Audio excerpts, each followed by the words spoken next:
Tiago é engenheiro aeroespacial. É, acima de tudo, um minimalista. Ele viaja, por norma, com uma mochila de 20 litros. Portanto, ele viaja muito pouco. Tem um casaco que o caracteriza e com que ele viaja sempre.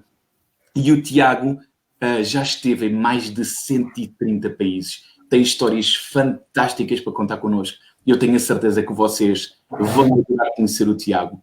Tiago, muito bom dia. Bem-vindo ao Café da Manhã em Viagem. É um prazer ter-te aqui comigo. Fala-nos um bocadinho sobre ti, quem és, um bocadinho da tua história. Bem-vindo, Tiago. Olá, bom dia. Obrigado pelo convite. Eu tenho assim uma história se calhar um pouco convencional para viajantes minimalistas. O meu dia-a-dia é enquanto responsável, sobretudo, da área comercial de uma empresa aeroespacial, que cofundei juntamente com outros colegas meus do curso, e que trabalha há 14 anos, portanto isto acaba por ser também um casamento daqueles de longa duração.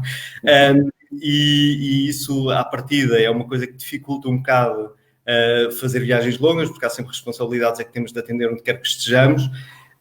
E, de facto, nos primeiros anos foi assim um bocadinho mais complicado, mas à medida que o tempo foi passando, a impaciência também foi crescendo e acabei por entrar numa sequência de viagem assim mais louca. A partir do momento, é um bocado, as coisas são o que são, a partir do momento em que tomei responsabilidades maiores. Portanto, há ali um momento de viragem, em 2014 talvez, em que de repente vejo-me todos os anos a viajar, para além do trabalho que eu tenho, sem contar com a parte de trabalho, a viajar-me por 30 países por ano ao longo de alguns anos.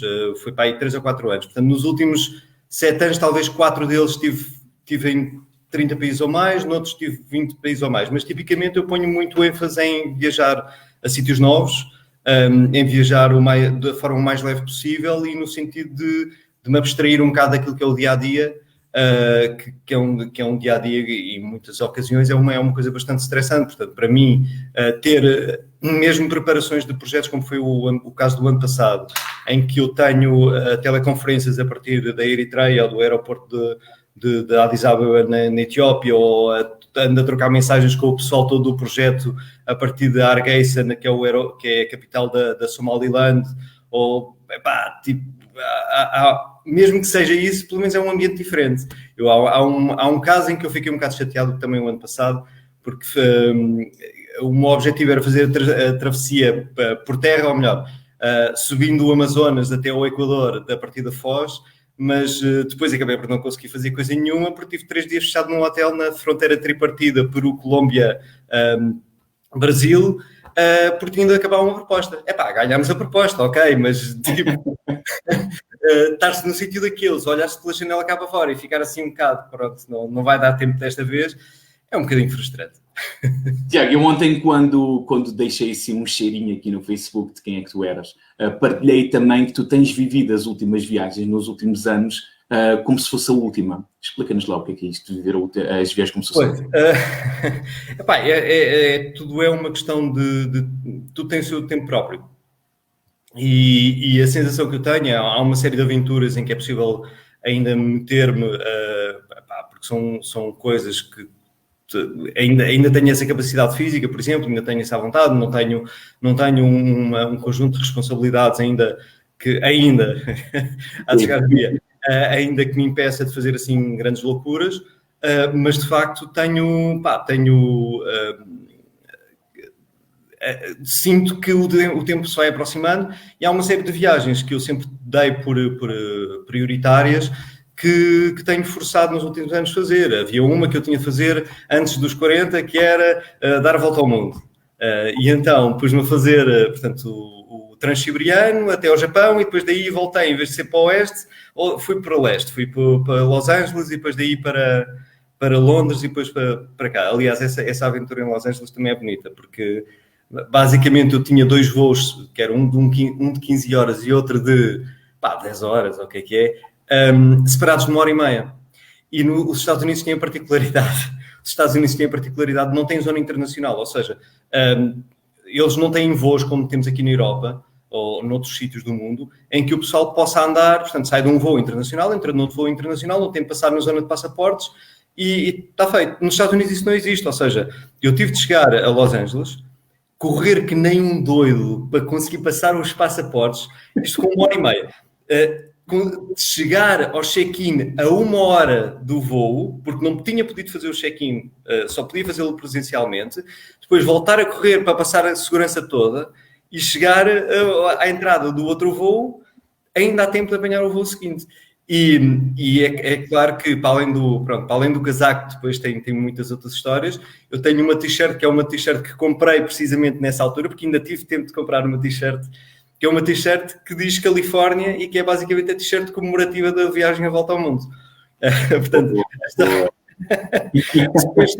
isso foi a história de Los Angeles. Portanto, o Transiberiano eu tinha de fazer. E depois há outras viagens que eu fui fazendo ao longo do tempo. Portanto, há uma sequência de 2 viagens que ainda não consegui completar, que era a da Rota da Seda. Portanto, há uma viagem que eu faço da Geórgia, que a intenção era chegar ao Uzbequistão, mas não consegui passar o Turcomenistão por várias coisas, porque aquilo é um estado um bocado enclausurado. Aquilo é um daqueles estados curiosos. Já houve mais ali naquela zona em que o presidente já lá está há imenso tempo e, portanto, é como um Deus vivo, e depois tem uma série de peculiaridades do género. Acho que ele queria dar o nome do país a ele próprio. Pronto, coisa assim. Aliás, eu até sei que no Turcomenistão, acho que o ano passado, de todos os vistos, apenas 10% foram aprovados. Não é muito fácil visitar o Turcomenistão. E aquilo que funciona melhor, tipicamente, é o pessoal vai às embaixadas dos países em volta e chega lá e pede, e depois espera uns dias até que eles emitam o visto e está feito. O que é que eu fiz? Comecei a ver que a coisa ia correr mal, e então, ainda na Arménia, antes de entrar no Irão, fui à embaixada e eles disseram, não, isso tem de ser no país adjacente. Cheguei a Teherão, a primeira coisa que eu fiz, quando eu chego de autocarro a Teherão, vou à embaixada do Turcomenistão, fechada. E depois chego a Mashhad, que é a última cidade antes de entrar no Turcomenistão, chego lá, peço o visto, explico a situação, eu ando a tentar há imenso tempo obter o visto, por favor, acelerem-me isto, e eles olham para o meu pedido e olham para as viagens que eu tinha e não, a gente só vai emitir isto daqui por 3 dias, já não vais ter tempo para fazer isto porque tens de voar de volta. E vai daí, isso foi um fim da picada, porque imagina, eu estou em Mashhad, que é no extremo leste do Irão, e tinha um tour marcado para o Uzbequistão, que é do outro lado do Turcomenistão, daí a 2 dias.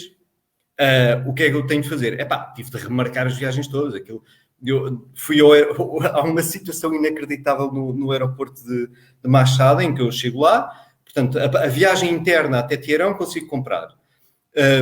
E depois, daí em diante é que não consigo comprar, porque só em Teherão é que eu consigo fazer a compra do voo completo à volta. Não estás bem a ver, eu já te explico o roteiro, mas era uma volta gigantesca.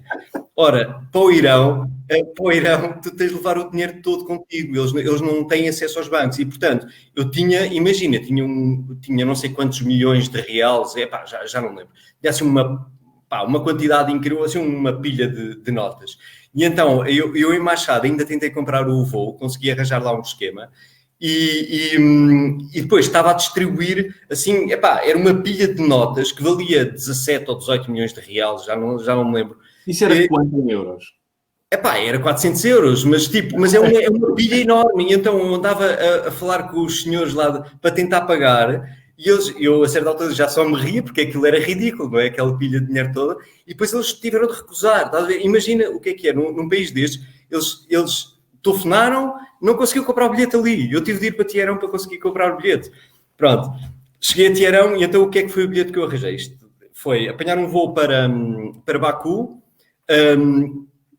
depois arranjar este voo para Baku ia para Moscovo, mas depois eu tinha um problema que é um problema um bocado parvo, que era a minha viagem de volta era através de Moscovo, eu só tinha direito a entrar uma vez em Moscovo, e então eu tive de evitar por todos os meios ir dessa vez para Moscovo. Então eu compro um voo para Moscovo.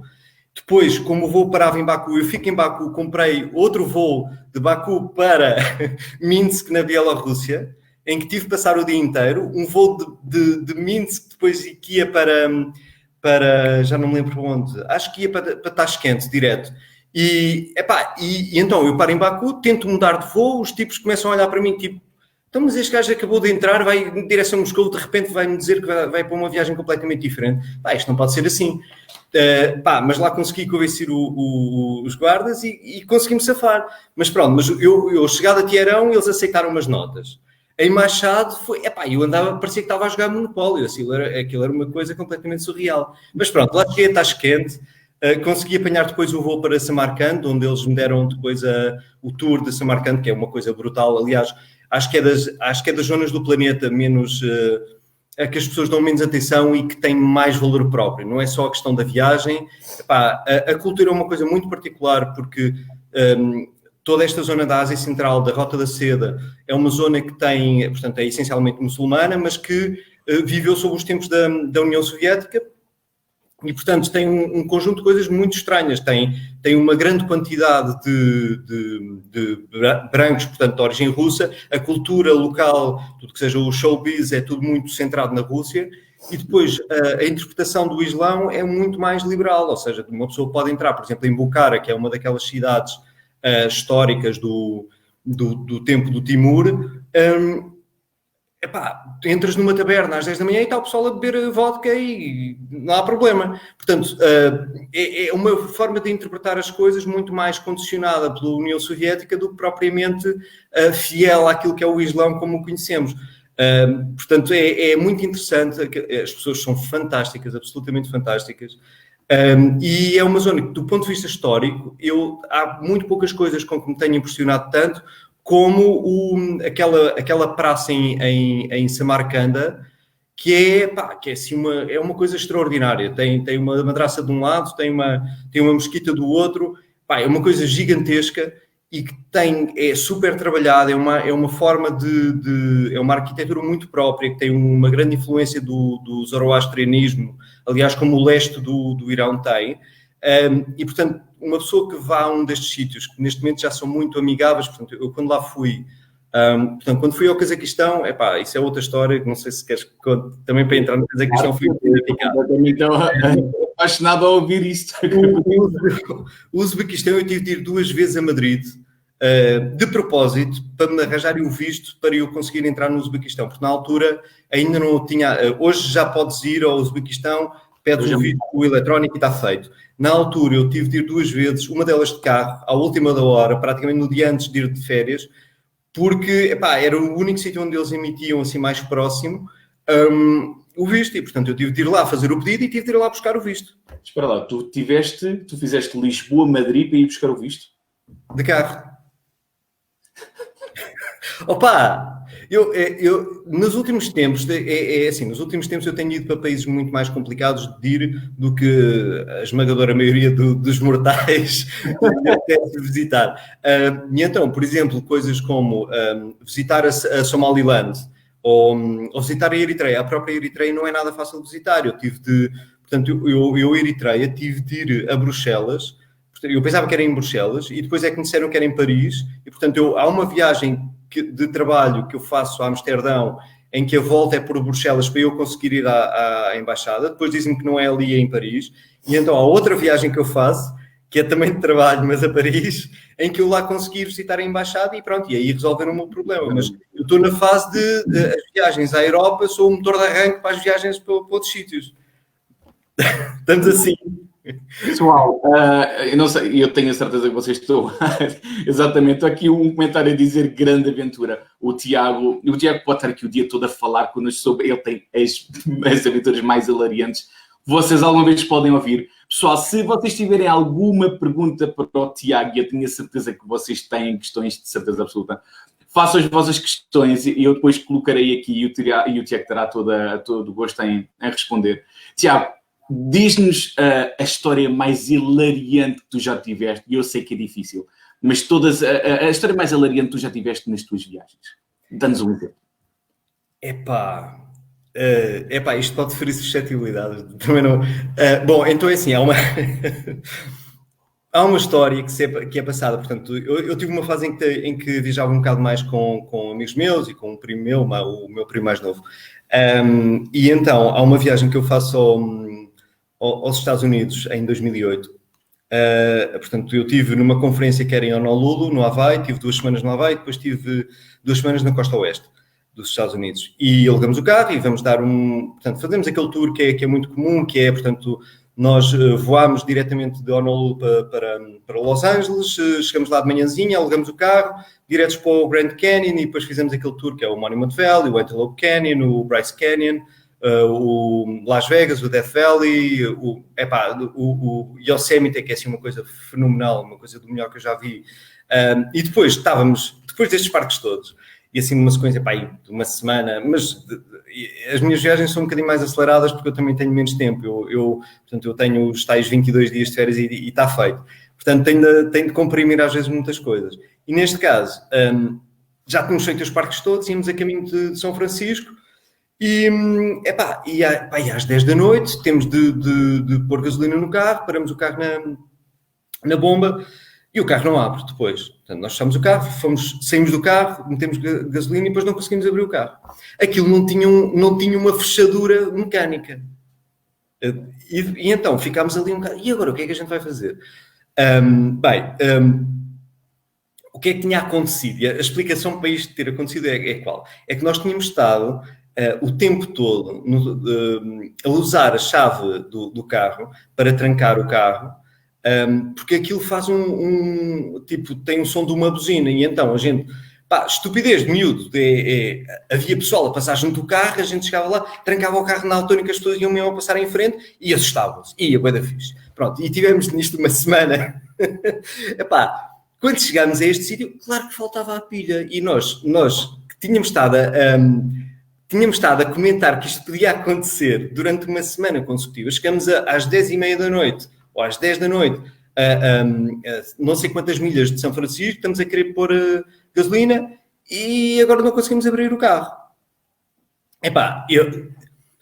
Começámos a gozar uns com os outros, vê lá o que é que nos vai acontecer às tantas da noite. Mas o que é que contribuiu para que isto fosse particularmente hilariante? É que há um grande amigo meu com quem eu também já fiz umas grandes viagens a Marrocos, à Islândia, etc., que estava a ficar realmente estressado. Eu estava a partir a rir com a ironia da situação. Tínhamos andado a brincar e agora estávamos ali no meio do nada. E quanto mais ele se chateava, mais eu e o meu primo mais novo, nos desmanchávamos a rir com a situação. Tivemos ali numa fase, eu e este meu primo mais novo, que a certa altura já, não conseguimos recuperar a respiração sequer. De tanto que nos estávamos a rir. Depois a situação teve vários pormenores. Olha, nós queríamos a certa altura o pessoal que fosse a parar, imagina o ridículo. O pessoal que ia parando, a gente podia, emprestem-nos aí a pilha que é para ver se a gente ao menos consegue abrir o carro. Então, da chave do carro deles? Da chave do carro deles. E então imagina-te o que é. Eu punha-me na posição deles. Vais a caminho de casa, paras numa bomba de gasolina e há um gajo que está a pedir a pilha da chave. É claro que aquilo não resultava. A certa altura aparece um tipo da Tesla, há um gajo da Tesla que para ali o carro e tal, e eu, olha, não é tarde nem é cedo para estabelecer contato com este pessoal, que isto foi há 12 anos, a Tesla fazia uns carrinhos. E então, eu para lá, eu peço-lhe a chave e tal, e depois a certa altura já estávamos a trocar cartões e eu já íamos visitar a fábrica da Tesla no dia seguinte e já tínhamos contactos, enfim. A situação toda que se montou acabou como? O tipo da bomba de gasolina, que estava mais ou menos inibido, a certa altura, chega à polícia. Chega à polícia porque está ali um carro às 10 da noite de um domingo a obstruir uma bomba há não sei quanto tempo. E ainda por cima, estes gajos estão cá dentro, porque depois pedem uma cerveja aqui e vão comer, já estávamos a fazer daquilo a casa. E ele manda vir a polícia. A polícia chega, vai tentar perceber o que é que está ali a passar, nós explicamos a situação, e eram uns tipos muito aporreiros, eram uns tipos hispânicos, portanto estávamos completamente na mesma onda, e a certa altura, como é que aquilo acaba? Vamos ao carro da polícia, os tipos marcam-nos um hotel mesmo ali ao lado, e depois dão-nos boleia no carro da polícia, obviamente. O que é que a gente faz? Pá, pedimos ao polícia se por favor, podia pôr a buzina e as luzes.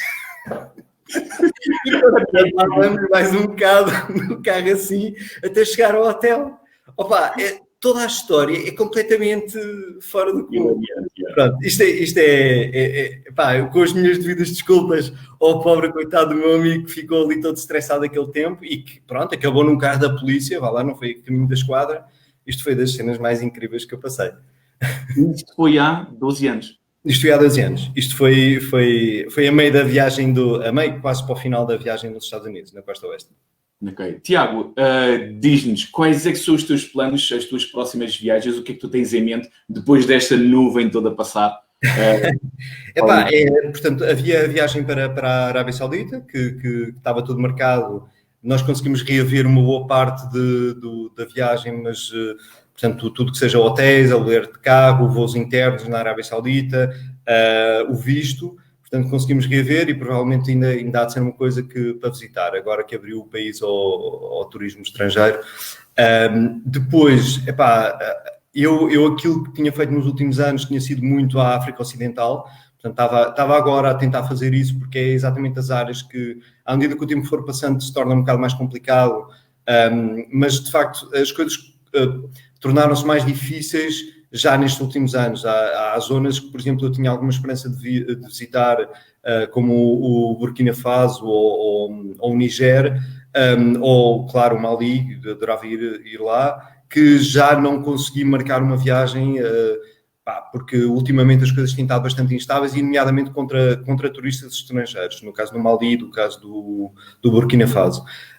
Depois, de resto, há uma série de viagens que eu fui fazendo ao longo da África Ocidental, que ainda não consegui completar. Portanto, há uma viagem que faço, que fui à Argélia, Mauritânia, Senegal, Gâmbia e Guiné-Bissau. Portanto, a parte da Mauritânia até a Guiné-Bissau sempre por terra.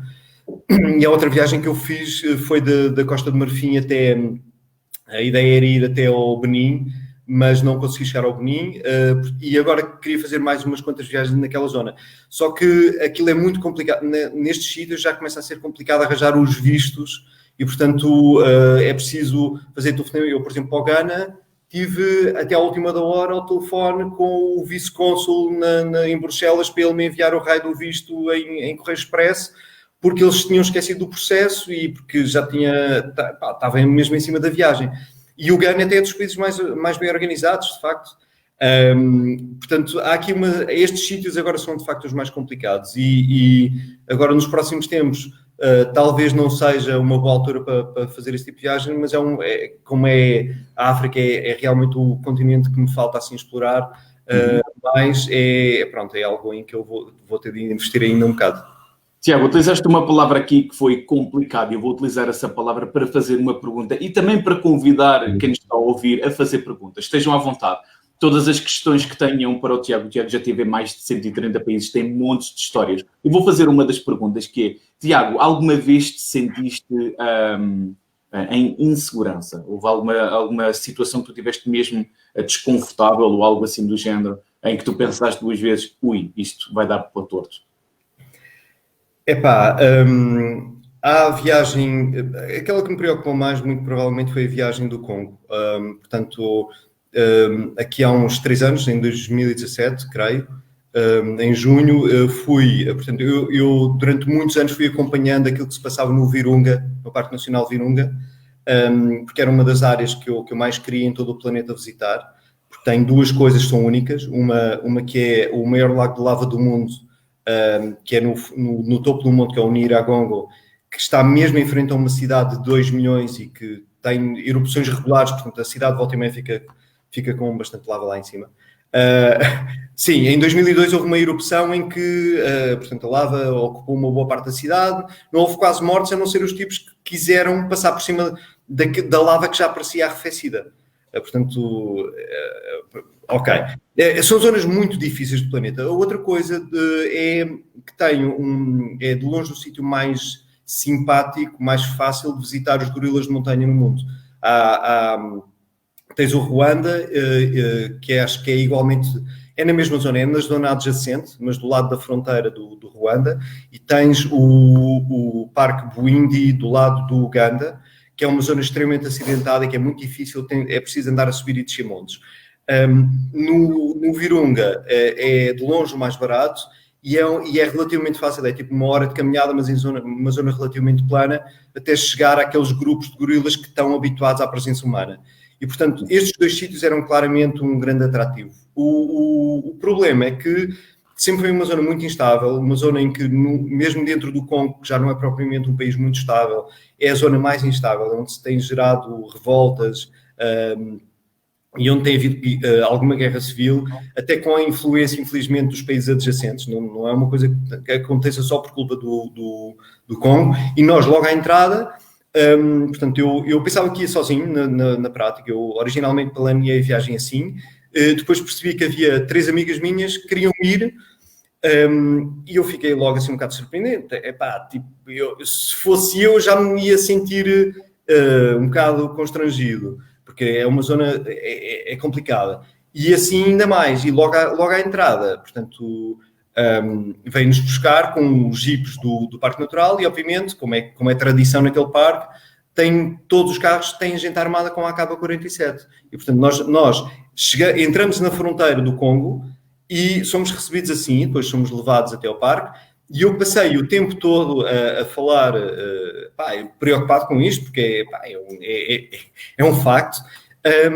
E desde que eu lá estive no Congo, portanto foi fabuloso, adorei aquilo, mas desde que lá estive que o parque fechou, por exemplo, passado um ano, foram raptados turistas britânicos, precisamente nas mesmas circunstâncias em que eu tinha estado, e o parque acabou por fechar depois dos britânicos terem ido à caça dos turistas que tinham sido raptados e do governo local ter feito alguma coisa, do parque também. O parque tem uma função muito estabilizadora daquela zona, porque é a única fonte de rendimentos efetiva para aquela zona, e aquilo é um parque que é só o parque mais antigo da África e é o 3º parque natural do mundo a seguir, se não me engano, acho que é Yellowstone e não sei se é o Grand Canyon, mas é um dos primeiros parques naturais do mundo, ainda foi estabelecido no século XIX. Portanto, é um parque que é fabuloso, aconselho a toda a gente um dia que seja possível lá ir, que vão, porque não só é extraordinário do ponto de vista da beleza natural, mas também é um parque em que nós estamos, é bastante caro, mas todo o dinheiro que está a ser posto ali está a servir um propósito. E o propósito é ajudar as comunidades locais. É um parque natural que tem uma característica muito particular, que há grandes quantidades de pessoas que vivem naquela zona do parque, e que o parque procura que o turismo não seja disruptivo e que, ao contrário, que para as pessoas que ali vivem, o turismo seja complementar e lhes permita depois ter uma atividade no dia-a-dia o melhor possível.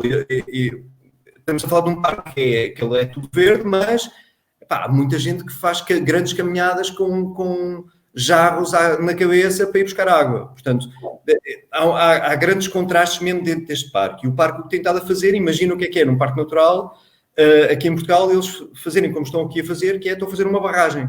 Eles, dentro do Parque Natural de Virunga, estão a fazer uma barragem para dar eletricidade às pessoas e para fornecer água às pessoas, que é uma coisa que não pode ser dado por garantido. E, portanto, as pessoas acabam por se fixar ali e contribuir para a estabilidade daquilo num mundo que é completamente instável. Portanto, isso acho que foi provavelmente a viagem em que eu me senti menos seguro. A da Coreia do Norte, por contraste, por exemplo, senti-me completamente seguro, sem problemas. A viagem é uma viagem mais organizada, não é? Penso que na Coreia do Norte. Exatamente. Embora haja situações que eu só soube isto depois, mas eu estive com um amigo meu do Hong Kong, que é assim um tipo muito viajado, que se foi meter também nas cenas mais incríveis. Ele, por exemplo, na Cisjordânia foi-se meter em Hebron, num daqueles sítios em que tens colonatos israelitas por cima da zona central da cidade, em que, para se protegerem dos detritos que o pessoal dos colonatos manda, metem redes por cima da zona central da cidade. E ele achou, pronto, aquilo é uma atração turística para ele. Mas foi assim. Mas outra cena que ele contou, que é ridícula, é ele vai à Coreia do Norte numa viagem organizada, mas depois à noite achou que era uma ótima ideia ir passear no meio da rua sem ter os guias. Epá, e quer dizer, para uma pessoa que tem noção do que é a Coreia do Norte, não é o risco que tu queiras correr, digamos. Mas isto são riscos que é por iniciativa das pessoas que vão. Um que eu não pude evitar e que me deixou assim um bocado apreensivo o ano passado foi, portanto, o primeiro sítio que eu visitei em África, portanto, desta vez eu fiz da Eritreia até Maputo. Eu já tinha feito em viagens diferentes, portanto, tinha alugado um carro em Maputo e tinha dado uma volta de carro na África Austral até à cidade do Cabo. E já tinha feito também aqui há uns anos de Alexandria até Addis Abeba. Portanto, isto foi um bocado completar. Quando eu chego à Eritreia, que é um país também bastante isolado, eu só percebi que a entrada na Somaliland ia ser tão difícil quando já estava na própria viagem. E então, aquilo que eu pensava que era um autocarro que fazia um caminho de estrada entre o Djibouti e Hargeisa, que é a capital, não. Nada disso. Não havia estrada. Ou melhor, pelo menos não era aquela estrada, eu depois já te explico. E depois, além disso, não era autocarro nenhum, é um jeep e é feito durante a noite a travessia do deserto. E portanto, eu comecei assim, espera aí, calma, estás a ver, tipo, de repente faz um zoom out e no que é que me estou a meter? E depois foi das experiências mais fantásticas da minha vida, porque... Portanto, tudo isto se confirmou, portanto, é de facto um jeep e tal. Não há estrada. Esquece, não há estrada. Ou seja, eu olhava para o Google Maps e a estrada indicada não tinha nada a ver com o trajeto que a gente fez. Nada, absolutamente. Aquilo, vais ao longo da praia, 100 e tal quilómetros, portanto, e depois, à 1 da manhã é que começas a entrar para dentro. Ainda são mais uns 200 km, é a subir as montanhas e tal, até pararmos por volta das 4 da manhã para... Porquê desvio? Desvio? Ou seja, tu não foste pela estrada que tu estavas a pensar, foste por outra... Não há estrada, não. Aquilo, não há estrada. Ou seja, a situação toda tinha um visto para entrar na Somaliland, fiz. Ok? Porreiro. Agora, mete lá num jeep, que vão 11 pessoas por jeep, em caminhão, portanto, vários jeeps uns atrás dos outros, que passam a fronteira do Djibouti para a Somaliland às 5 e tal da tarde, quando o sol se está a pôr. Portanto, estás a ver o panorama, estás a entrar na Somália às 5 e tal da noite, quando o dia está a acabar. E depois a seguir o pessoal come todo ali um bocado, por acaso é giro porque é assim um bocado, há um sentimento um bocado comunitário, porque há muita malta que faz o commute nisto. A malta da Somaliland tem a mania que não faz parte da Somália. Aliás, como muitas zonas separatistas, é o mesmo género. E depois o pessoal quer tirar documentos oficiais e não tem acesso, porque tinha de ir a Mogadishu, que sabe-se lá, é uma distância enorme. E então, o que é que eles fazem? Vão ao Djibouti, muitos deles têm a cidadania do Djibouti, só que o problema é que são 400 quilómetros e não há estradas. Então, neste momento, o pessoal... eu quando entro na Somaliland, estou assim um bocado, espera lá, o que é isto, o que é que vai ser daqui? E este pessoal toma isto, pronto, ok, é o que eu faço no dia-a-dia. Tipo, às vezes preciso de meus documentos e faço 400 quilómetros pelo deserto à noite por um sítio que não tem estradas. Pronto, é o meu dia-a-dia. E para mim isso foi uma experiência fabulosa, porque depois daquilo tudo passar, uma pessoa olha para trás e eia bem, brutal, o que é que eu acabei de fazer? Mas na altura tu ficas, se me acontecer alguma coisa eu não posso voltar para trás, porque eu não tinha já o visto para entrar no Djibouti por terra. Eu tinha mesmo de ir até Hargeisa e apanhar o avião daí para Addis Abeba. Portanto, aquela percepção que uma pessoa tem de risco é um bocadinho exacerbada nestas ocasiões. Começas a dar mais conta depois da viagem ter sido feita, não é? Eu depois disto tudo passar, eu já estava na maior. Eu chego a Hargeisa e de repente estou no paraíso. Coisa que quem conhece não é bem a percepção que tem. Claro. Tiago, estamos lentamente a encaminhar-nos para o fim. Tenho aqui uma pergunta que é um bocadinho atrás na conversa que tu já falaste sobre os Amazonas, e eu vou colocar aqui. E a pergunta é, se percebi bem, estavas a subir o Amazonas e tiveste de ficar 3 dias na Tríplice Fronteira e depois? Fala-nos um bocadinho sobre isso. e depois partilha também connosco como é que o pessoal pode entrar em contato contigo, onde é que o pessoal pode fazer-te mais perguntas. Fala-nos primeiro então sobre responde-nos primeiro esta pergunta. Pronto, a ideia desta viagem era uma coisa um bocadinho mais complexa do que acabou por ser.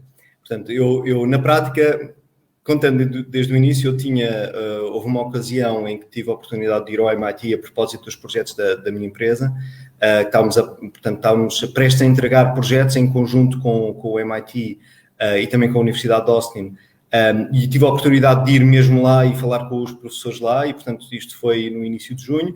E depois, já que eu estava do lado lá do charco, como se costuma dizer, pronto, vamos lá tentar fazer uma viagem interessante. E então, tive uns dias em Nova Iorque, tive no MIT, e depois volto do MIT, deixo o carro no aeroporto, vou para, se não me engano, fui para o Panamá e depois daí para Georgetown, que é na Guiana Inglesa, e depois comecei a fazer por terra as Guianas, portanto, Guiana Inglesa, Suriname, Guiana Francesa, até ao Brasil. Entrei no Brasil de canoa e depois fiz de jeep da entrada do Brasil até Macapá, e depois daí a ideia era subir o Amazonas até à fronteira, coisa que consegui fazer, mas depois chega à fronteira Tríplice.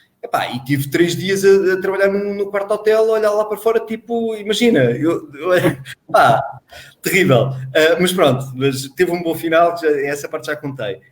E aliás, o propósito disto era, o propósito deste projeto, só assim um parênteses, é para construir um satélite muito pequenino para nós conseguirmos mapear como é que a água circula no planeta, seja a água líquida, seja sob o estado sólido. Portanto, é um projeto que até tem um seu componente também de estudo do clima que é interessante.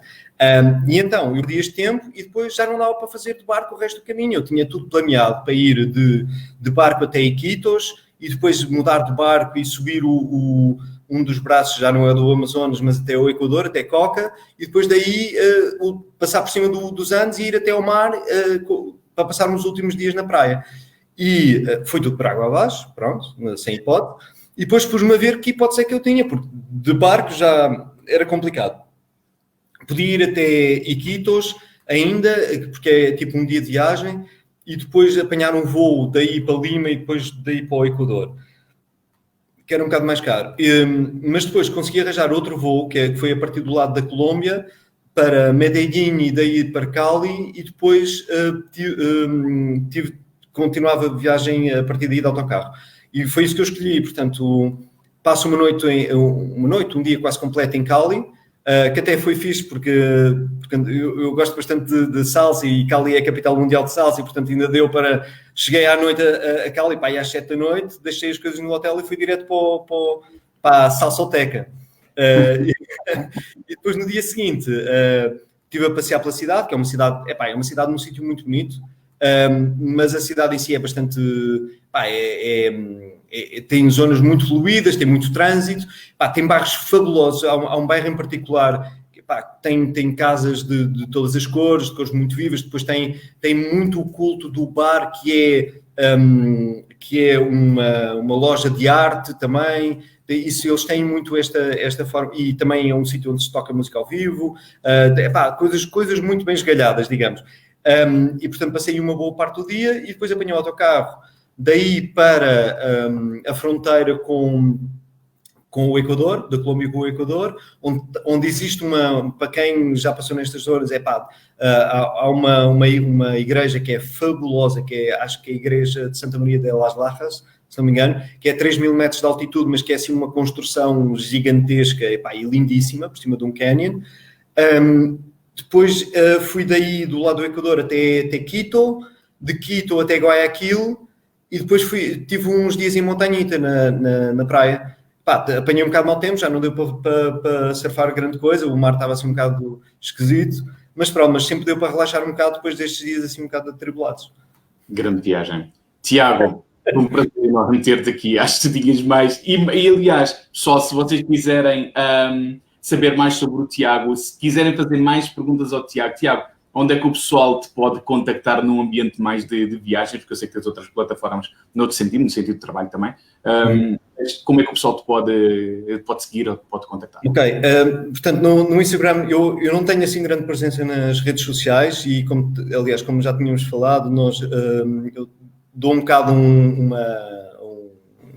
um caráter diferente à presença que tenho em diferentes redes. Do lado de viagens é Teormigo, com H, no Instagram. Depois no Twitter é mais orientado para a minha área de especialização, que é de espaço, é o tipo de notícias que eu vou fazendo posts. E depois aqui no Facebook é mais, portanto, faço algumas publicações de artigos que achei interessantes sobre tudo, não tenho nenhum tema específico. Portanto, o Instagram é onde me podem encontrar mais no contexto de viagens e aí é o Teormigo. Fantástico. Tiago, adorei ouvir as tuas histórias mais uma vez.